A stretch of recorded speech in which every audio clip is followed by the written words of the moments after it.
Hello everyone, I'm Dionysius and we are here together with Orlando. Orlando, I would like to ask you something tonight.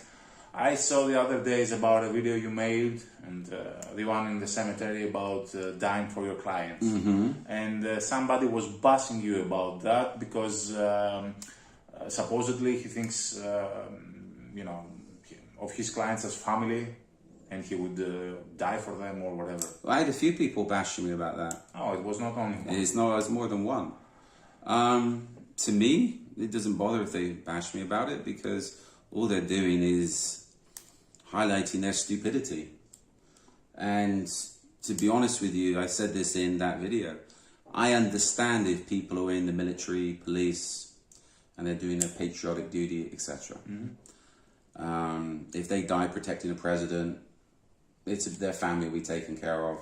They'll be looked after to some extent.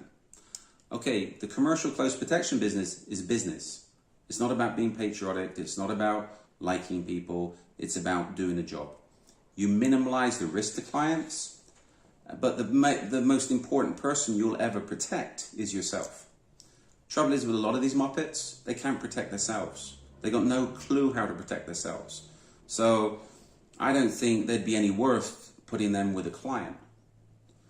How much would you die for? Let's say I got a job tomorrow, 500 euros a day. Would you be willing to die for that client? No. Why not? It's your job.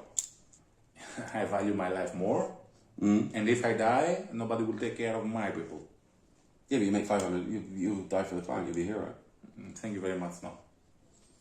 But this is it. It's like, and again, I say, okay, let's put it in a business perspective. 500 euros these days for most protection people is good money. And I know there's how many people say, oh, we don't work for less than 100 euros an hour, $100 an hour. BS. How many years ago, I remember I was having this conversation with somebody, and they were saying, I think they was up like 120. Every time I saw the guy, the price went up, how much he earned. I never knew him to do a job. You can talk about it in Starbucks, but that was about it. I showed him the ads for dog handlers on the front gates of the green zone in Baghdad when things were crazy. I think they were earning like $250 to $275 a day. So why the hell are you going to give somebody $100 an hour to sit on their ass in the US? Being safe and... Excuse me. Yeah, but let's say 500, let's put it into context. If you're telling a client you'll die for them, and most clients have money, they have to hire security.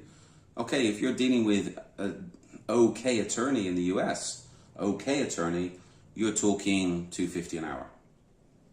So attorney, $500 an hour. So what you'll die, so a good daily rate for a protection guy that's willing to die for his client is like an hour or 30 minutes work for a decent attorney. We can go now, we don't have to go too far from here to be able to drop $500 on dinner, right? A dinner, a bottle of wine or whatever. Well, the bottle of wine could run another 500. So we can go and bust 2 days' wage of most protectors, if they're on good money, in like one evening. Easy. So this is where, if you're dealing with people that have money, your rates, if you're on $500 a day, are nothing. It's not even lunch.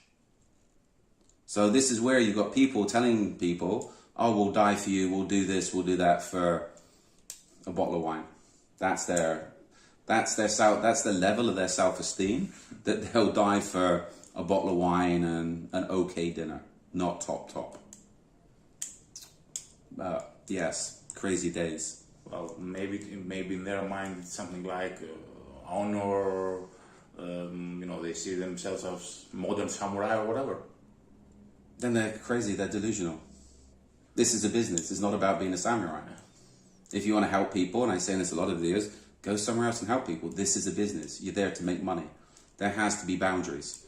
About the people saying, oh, I think of the clients as my family. Okay, you're obviously delusional. Completely delusional. Most of the well-paying close protection jobs, they're short-term. The client will come in, you'll deal with the client, they'll go again. You might see them again. You might see them again, you might never see them again. So how's that person going to be part of your family? Right? And put it this way. If I had a guy jump in the car with some of the people I deal with, and he started telling them that, excuse me, you're my family, I'll die for you, I'll do this. The clients would be like, who the hell is this nutcase? Get him out of the car. He's psycho. We don't want to die. Is he suicidal? He's telling us for family. We just met the guy. Who is he? Would you want to be part of, you know what? We know each other, we're friends. We're not family. I don't want to be part of your family. And there's boundary issues, right? Yes, obviously. Let's say this way. If you want to go out on a date with a chick, with a guy, with a trans, whatever you're into, I don't judge. Be happy. And after that first date, that person is telling you, I want you to be part of my family, I'll die for you, I'll do this. It's like, okay, red flag, psycho. Either he's trying to earn something, or, you know, to pull a fast one on me or whatever. It's crazy, it's psycho. Yeah. But, I don't know, this is the people we're dealing with. There's too many delusional people in the close protection world. Well, for me, what strikes me all this, we have discussed about that other times also, that somebody sees the client as part of the family. Okay, for me it's understandable for a father to be ready to put himself in harm's way for his child. Mm. So we have somebody who says that in his mind, his client is valued the same as his child. Maybe it's just a fetish thing, I don't know. Maybe it's like the reverse, like guys going to dominatrix and being dressed up in diapers. Maybe, I think it's got to have something to do with that. Maybe it's just they have these visions of them saving their client. It'll be like somebody will try to shoot the client. It'll be a slow motion. The music will start playing. They'll jump out in front and get hit by the bullet. Die in their arms. Yeah, they'll die in the client's arms. The client will be there holding them as they're dying, telling them how wonderful they were, and everybody else will be like, wow. Roses will be falling and all this shit. Sorry. But in reality, if you get screwed up dealing with a client, the chances are the client's going to disappear as quickly as possible. If you get hit, you're just going to bleed out on the street.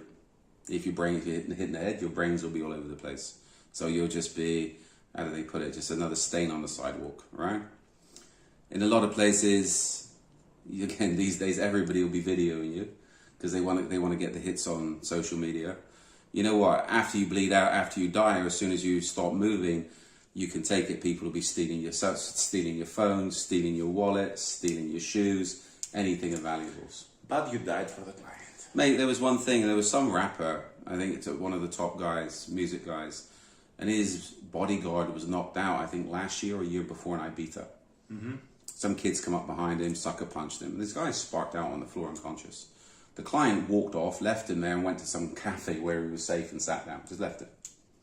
So again, it's like, if you think that your client cares about you, and there's one of those memes going around online, it's, well, people, how can I put it? You're the same type of person that thinks strippers like you, right? That's why they're dancing in front of you, and the more money you give, the more they like you. It's like, this is business. It's not about dying for anybody. It's about making money. And if you're that delusional, and if your head's that screwed up where you think of clients as being your family, and you're willing to die for somebody that you don't know for no reason, or you're willing to die for anybody, period, you need to see a psychiatrist. You need to get help. If I had people talking like that working for me, they would be gone. And I'd be most probably inquiring about their firearms, and you know what, making sure that somebody got a call about them shouldn't be in possession of firearms, because you shouldn't, because you're a liability. Okay, anything else you would like to add?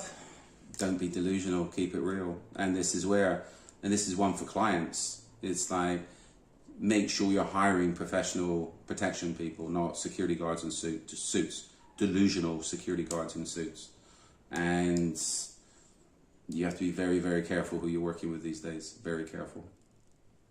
Thank you very much, Orlando. That's all for tonight.